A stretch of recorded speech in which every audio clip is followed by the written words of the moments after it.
ಯಾವನೋ ಆ ಶಕ್ತಿ ಪ್ರಪಂಚ ಸೃಷ್ಟಿ ಮಾಡಿದನು ನಮ್ಮ ಹಿಂದೆ ಇರ್ತಾನೆ. ಆ ಥರ ನೀವೇನಾದರೂ ನಾವು ಎಲ್ಲರೂ ಸರಿ ಮಾಡಿಬಿಡ್ತೀವಿ ಅನ್ನೋದೇನಲ್ಲ. ಎಲ್ಲೆಲ್ಲಿ ನಿಮ್ಗೆ ಅಡ್ಡ ಸಿಗುತ್ತೋ ನಿಮ್ಮ ಕೈನಲ್ಲಿ ಆಗಿದ್ದು ನೋಡಮ್ಮ ಹಿಂಗಿದೆ ಯೋಚನೆ ಮಾಡಬೇಡಿ, ಪಾಪ ನೀವು ಬಡವರು ಅಂತ ನಮಗೊಂದು ಮೆಸೇಜ್ ಕೊಟ್ಟರೆ ನಾವು ಬಂದು ಅವ್ರನ್ನ ಕರ್ಕೊಂಡು ಹೋಗ್ತೀವಿ. ಒಂದು 6 ಜನನ ಇಲ್ಲಿ ಸರಿ ಮಾಡಿಬಿಟ್ರೆ ಅವ್ರದ್ದೊಂದು ಟೀಮ್ ಮಾಡಿಬಿಡ್ತೀವಿ. ಈ 6 ಜನ ಏನು ಮಾಡ್ತಾರೆ, ಈ ಸುತ್ತಮುತ್ತ ಎಲ್ಲೆಲ್ಲಿ ಇರ್ತಾರೆ ಒಬ್ಬೊಬ್ಬರನ್ನು ತೊಗೊಂಡು ನಮಗೆ ಮೆಸೇಜ್ ಕೊಡ್ತಾರೆ, ಕರೆಕ್ಟ್ ಮಾಡ್ತಾರೆ. ಗೊತ್ತಾಯ್ತಾ? ಕರೆಕ್ಟ್ ಮಾಡ್ತಾ ದೊಡ್ಡ ಸಂಸ್ಥೆನೇ ಆಗಿಬಿಡುತ್ತಲ್ಲ ಇದು. ಇಲ್ಲೇ ಒಂದು ಸಂಸ್ಥೆ ಓಪನ್ ಮಾಡಿಬಿಡ್ತೀವಿ. ನಾವಂಥ ಸಂಸ್ಥೆ ಮಾಡಿ ಇವತ್ತು ದಿವಸ ಗೌರ್ಮೆಂಟ್ ಹತ್ರ ಹೋದ್ರೂ ಕೊಡ್ತಾರೋ ಇಲ್ವೋ ಗೊತ್ತಿಲ್ಲ, ಇವರಂತೂ ಬಿಗಿದ ಕೈ ಕೊಟ್ಟಿಲ್ಲ ಬಿಟ್ಟಾಕಿ ಏನು. ಅಲ್ಲಿ ಯಾರೋ ದೊಡ್ಡ ಜನಗಳು ಕೆಲವರು ಇರ್ತಾರೆ, ಮಹತ್ವನ ಹಣ ಇರೋರು, ಸ್ವಾಮಿ ಇಂಥ ಒಂದು ಸಂಸ್ಥೆ ಓಪನ್ ಮಾಡ್ತೀವಿ ಸಹಾಯ ಮಾಡಿ ಅಂದರೆ 100 ಜನನ ಕೇಳಿದ್ರೆ 10 ಜನ ಕೊಡ್ತಾರೆ. ಆ ಸಂಸ್ಥೆ ಒಂದು ಓಪನ್ ಮಾಡಿ ನಿಲ್ಲಿಸಿದ್ರೆ ಇವತ್ತು ಸಹ ಮಳೆ ಕೋಟೆನಲ್ಲೊಂದು ಇದೆಯಂತಪ್ಪ, ಕುಡುಕರನ್ನೆಲ್ಲ ಬಿಡಿಸ್ತಾರಂತಪ್ಪ, ಅದು ಒಳ್ಳೆ ದಾರಿ ತೋರಿಸ್ತಾರಂತಪ್ಪ ಅಂತ ಶುರು ಮಾಡಿದ್ರೆ ಮಕ್ಕಳು ಎಚ್ಚೆತ್ಕೊತಾರೆ, ಮಕ್ಕಳಿಗೆ ಬುದ್ಧಿ ಬರುತ್ತೆ. ಅವ್ರ ಜೊತೆಯಲ್ಲಿ ಮಕ್ಕಳಿಗೂ ಕಾರ್ಯಕ್ರಮ ಮಾಡ್ತೀವಿ, ಹೆಣ್ಣು ಮಕ್ಕಳಿಗೂ ಕಾರ್ಯಕ್ರಮ ಮಾಡ್ತೀವಿ. ಆ ಮನೆ ಒಳಗಡೆ ಕಷ್ಟ ಬಂದರೆ ನೀನು 12 ವರ್ಷದ ಹುಡುಗ ಇದ್ದರೆ 15 ವರ್ಷದ ಹುಡುಗಿ ಇದ್ದರೆ ಆ ಕಷ್ಟನ ಸಾಲ್ವ್ ಮಾಡ್ಬೋದಮ್ಮ. ತಂದೆ ತಾಯಿ ಒಳಗಡೆ ಇರೋ ಭಿನ್ನಾಭಿಪ್ರಾಯ ಕ್ಲೀನ್ ಮಾಡ್ಬೋದು. ನೀವು ನನಗೆ ಮೆಸೇಜ್ ಕೊಡಿ, ನಾವು ಹೆಣ್ಣು ಮಕ್ಕಳನ್ನ ಕರ್ಕೊಂಬರ್ತೀವಿ. ಹೆಣ್ಣು ಮಕ್ಳ ಹತ್ರ ಮಾತಾಡ್ತಾರೆ, ಗಂಡು ಮಕ್ಳ ಹತ್ರ ಮಾತಾಡ್ತಾರೆ, ಆ ಪ್ರಾಬ್ಲಮ್ ಸಾಲ್ವ್ ಮಾಡಿಬಿಡ್ತಾರೆ ಎಂದಾಗ ಆ ಮನೆ ಒಳಗಡೆ ಆರೋಗ್ತಾ ಇರೋ ದೀಪ ಅಲ್ವಾ.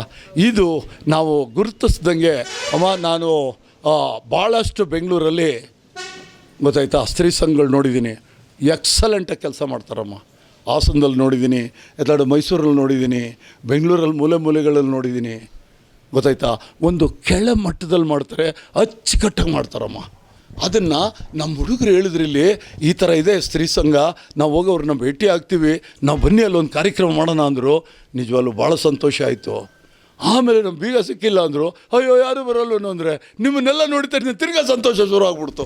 ಪರವಾಗಿಲ್ವ, ಇಂಥ ಜಾಗದಲ್ಲಿ ಯಾರೋ ಕೊಡಲಿ ಯಾರೋ ಬಿಡಲಿ ಅಲ್ವಾ. 1-2 ಅವರ್ 1 ಅವರ್ ಇಲ್ಲಿ ಕೂತ್ಕೊಂಡು ಮಾತಾಡಿದ್ರಲ್ಲಿ ಏನೋ ಐತೆ ಅಲ್ವಾ.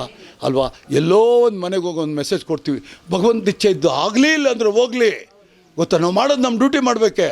ಆಮೇಲೆ ಇನ್ನೊಂದಂತೆ, ನಾವು ಮನಸ್ಸಲ್ಲಿ ಒಳ್ಳೆ ಆಸೆ ಇಟ್ಕೊಂಡು ಆ ಮನೇಲಿ ಕಷ್ಟ ಇದೆ, ದೇವರೇ ಇದನ್ನ ಸರಿ ಮಾಡಪ್ಪ, ಆ ಕುಡುಕನ್ನ ಸರಿ ಮಾಡಪ್ಪ, ಆ ಒಬ್ಬನ್ನ ಸರಿ ಮಾಡಿದ್ರೆ ಅವನ ಮಕ್ಕಳು ಸರಿ ಹೋಗ್ತಾರೆ, ಅವನ ಹೆಂಡತಿ ಸರಿ ಹೋಗ್ತಾರೆ, ಅವನ ತಾಯಿ ತಂದೆ ಸರಿ ಹೋಗ್ತಾರೆ, ಆ ಮಕ್ಕಳು ಒಳ್ಳೆ ಪ್ರಜೆಗಳಾಗ್ತಾರೆ ಅನ್ನೋ ಒಳ್ಳೆ ಮನಸ್ಸಿಟ್ಕೊಂಡು ನಾವೇನು ಮಾಡಿದ್ರೆ ಖಂಡಿತವಾಗ್ಲೂ ಕೆಲಸ ಆಗುತ್ತೆ.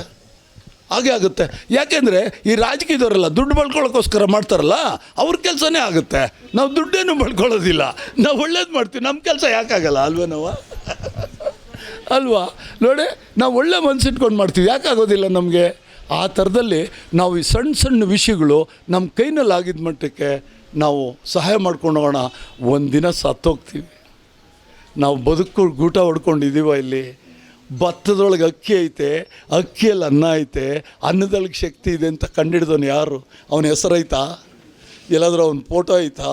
ದಿನ ಅನ್ನ ತಿಂತೀವೋ ಇಲ್ಲೋ ನಾವು? ಎಲ್ಲ ಓದೋರೆ ಅಲ್ವಾ. ನಾವು ಹೋಗೋಕ್ಕೆ ಮೊದಲು ನಮ್ಮ ಹೆಸರು ಯಾರು ಹೇಳೋದು ಬೇಡ, ಯಾವುದೋ 2 ಮನೆಗೊಂದು ದೀಪ ಹಚ್ಚಿಸಿ ಕಣ್ಣು ಮುಚ್ಚೋಣ, ಅಷ್ಟೇ ನಮ್ಮ ಕೈನಲ್ಲಾಗಿದ್ದು. ಗೊತ್ತಾಯ್ತಲ್ಲ. ಅದಕ್ಕೆ ನಿಮಗೆ ಬೆಂಗಳೂರಿನಲ್ಲಿರ್ತಕ್ಕಂಥ ನಮ್ಮ ಸಂಸ್ಥೆ ನಿಮಗೆ ಸಪೋರ್ಟಾಗಿರುತ್ತೆ. ಆಮೇಲೆ ಇನ್ನೊಂದು ವಿಷಯ, ಅವರು ಸಾಹುಕಾರರಿರಲಿ, ಬಡವರಿರಲಿ, ಮಧ್ಯದವರಿರಲಿ, ಸಂಸಾರ ಎಲ್ಲ ಹಾಳಾಗವ್ರು ಅಡುಮುಚ್ಕೊಂಡು ಹೊಟ್ಟೋಗಿರಲಿ, ಅವನು ಕುಡ್ಕೊಂಡು ಬಿದ್ದಿರಲಿ, ಗೊತ್ತಾಯ್ತಲ್ಲ, ನಮಗೆ ಕೊಟ್ಟರೆ ನಾವು ಅವನ್ನ ರೆಡಿ ಮಾಡ್ತೀವಿ. ನಾವು ಅದರಲ್ಲಿ ಸ್ವಲ್ಪ ಸ್ಪೆಷಲಿಸ್ಟ್ಗಳು, ಗೊತ್ತಾಯ್ತಾ. ಈ ಥರ ಮೂಳೆ ಮಾಂಸಗಳು ಬಿಟ್ಕೊಂಡು ಬರೀ ಚರ್ಮ ಮೂಳೆ ಒಳಗಡೆ ಮಾಂಸನೇ ಇಲ್ಲ ಅಂಥವನು ಒಬ್ಬ ಬಿದ್ದಿದ್ದಾನೆ, ಎಲ್ಲ ಹಾಳಾಗೋಗಿದೆ, ಹೆಂಡ್ತಿ ವಿಷ ಕುಡಿದು ಸತ್ತೋಗ್ಬಿಟ್ಲು, ಆ ಮಕ್ಕಳು ಎಲ್ಲೋದ್ರು ಅಂತ ಗೊತ್ತಿಲ್ಲ. ಕೊನೆಗೆ ಅವನು ಅಶ್ವತ್ಥ ಕಟ್ಟೆ ಹತ್ರ ಬಿದ್ದಿದ್ದಾನೆ. ಯಾವುದೋ ಒಂದು ಕಾರ್ಯಕ್ರಮಕ್ಕೆ ಹೋದಾಗ ನೋಡ್ದು, ಅಲ್ಲಿ ವಿಚಾರಿಸ್ದೋ ಯಾರಪ್ಪ ಇವನು ಅಂದರೆ, ಅವನೊಬ್ಬ ಅನಾಥ, ಹೋಗ್ರಿ ಕುಡ್ದು ಎಲ್ಲ ಹಾಳು ಮಾಡಿಬಿಟ್ಟ.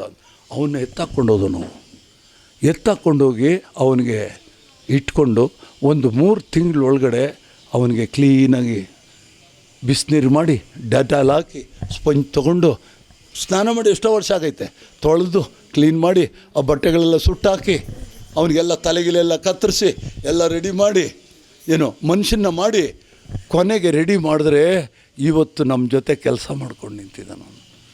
ನನ್ನ ಜೀವನ ಆಗೋಯ್ತು. ಹಾಳು ಮಾಡಿಬಿಟ್ಟೆ ಎಲ್ಲ. ಇವಾಗ 10 ಮನೆಗಳಿಗೆ ಹೋಗಿ ಅವ್ರ ಮನೆ ದೀಪ ಹಚ್ಚೋದ್ರಿಂದ ನಾನು ಮಾಡಿರೋ ಪಾಪ ಕಳೀತೈತೆ ಅಂತಾನೆ. ಒಬ್ಬ ಎಲ್ಲ ಕೆಟ್ಟವರಲ್ಲೂ 90% ಕೆಟ್ಟದ್ದಿದ್ರು 10% ಆದರೂ ಒಳ್ಳೇದಿರುತ್ತೆ. ಆ 10% ನಾವು ತಟ್ಟಿದ್ರೆ ಮನುಷ್ಯ ಆಗೋ ಚಾನ್ಸಸ್ ಬರುತ್ತೆ.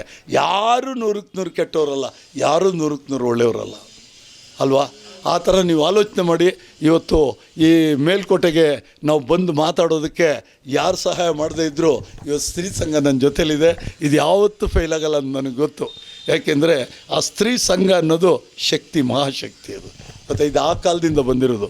ಅಲ್ಲಿ ಆವತ್ತೊಂದು ದಿವಸ ನೋಡಿ ಅಕ್ಕ ಮಹಾದೇವನವಳು ಆ ತತ್ವಗಳನ್ನ ಹೇಳಿ ವಿಸ್ಮಯ ಮಾಡಿಬಿಟ್ಲು ಕರ್ನಾಟಕನ. ಆ ಕರ್ನಾಟಕದ ವಿಷಯ ಎಲ್ಲಿವರೆಗೂ ಹೋಯ್ತು, ಫಾರಿನ್ವರೆಗೂ ಹೋಯ್ತು. ಬಸವಣ್ಣ ಆಡಿದ್ದೊಂದು ಮಾತು, ಕಾಯಕವೇ ಕೈಲಾಸ ಅನ್ನೋದು ರಷ್ಯಾವರೆಗೂ ಹೊಟ್ಟೋಯ್ತು. ರಷ್ಯಾದಲ್ಲಿ ಇವತ್ತು ದಿವಸ ತತ್ವಗಳು ನಡೀತೈತೆ. ಅವರದ್ದು ಆಕೃತಿ ಮಾಡ್ಕೊಂಡು ಪೂಜೆ ಮಾಡ್ತಾಯಿದ್ದಾರೆ. ನಿಲ್ಲಲ್ಲ, ಅಷ್ಟು ದೊಡ್ಡ ವಿಷಯ ಇದು, ಗೊತ್ತಾಯ್ತು. ಅಲ್ಲಿ ಆ ಮಟ್ಟದಲ್ಲಿ ನಾವು ನಿಮಗೆ ಸಹಾಯ ಮಾಡೋಕ್ಕೆ ರೆಡಿಯಾಗಿದ್ದೀವಿ. ನಿಮ್ಮ ಮನೆಗಳಲ್ಲಿ ಏನಾದರೂ ಪ್ರಾಬ್ಲಮ್ ಇದ್ದರೂ ಈ ಥರ ದಯವಿಟ್ಟು ತೋರಿಸಿ, ನಾವು ಅವ್ರನ್ನ ಕರ್ಕೊಂಡು ಹೋಗ್ತೀವಿ, ಇಟ್ಕೊಳ್ತೀವಿ. ಆಮೇಲೆ ನೀವೇ ಸರಿಪಡಿಸೋದಕ್ಕೆ ಆ ಮಟ್ಟಕ್ಕೆ ಹೋಗಿಲ್ಲ, ಸ್ವಲ್ಪ ಇದ್ದಾನೆ ಅಂದರೆ ಏನು ಮಾಡಬೇಕು ಅಂತ ನಿಮಗೆ ತಿಳಿಸ್ಕೊಡ್ತೀವಿ. ಬರೀ ಫೋನಲ್ಲಿ ನೀವು ಹಂಗೆ ಟ್ಯಾಕಲ್ ಮಾಡಬೇಕು, ನಮ್ಮ ಜೊತೆಲಿ ಫೋನಲ್ಲಿ ಮಾತಾಡೋಕ್ಕೆ ಅನುಕೂಲ ಮಾಡಬೇಕು. ಆಮೇಲೆ ಯಾವುದೋ ಒಂದು ಟೈಮಲ್ಲಿ